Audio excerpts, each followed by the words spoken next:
Good morning mga idol. Welcome back sa inyo mga idol, no.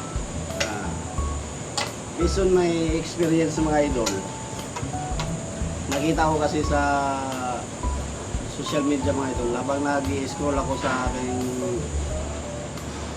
sa aking cellphone, may nakita ko isang vlogger na galit siya kaya, no. Hindi naman siya gustong manakit. Yung nag-real talk lang siya kay Elias GTV mga idol ba.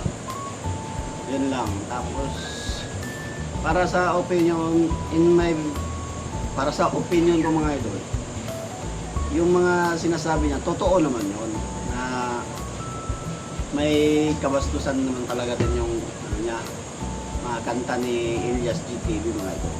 Yeah, hindi ko naman inaano na idol ko yung nagbabash kay Elias GTV.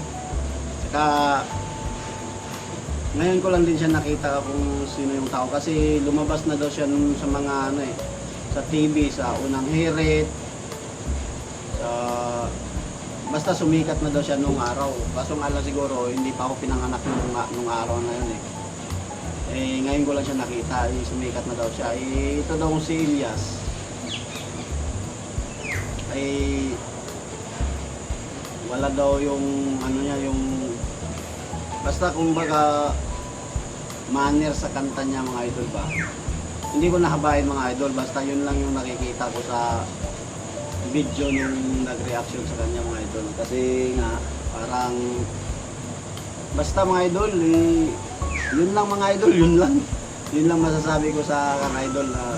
Support din ako sa nagbabas kay Elias. Tama naman yung mga sinasabi niya. Yun lang mga idol. Sana'y mapulutan nyo ng aral yung mga sinasabi nung tao na yun. Hindi ko alam kung anong pangalan nung tao na yun Basta taga Bohol.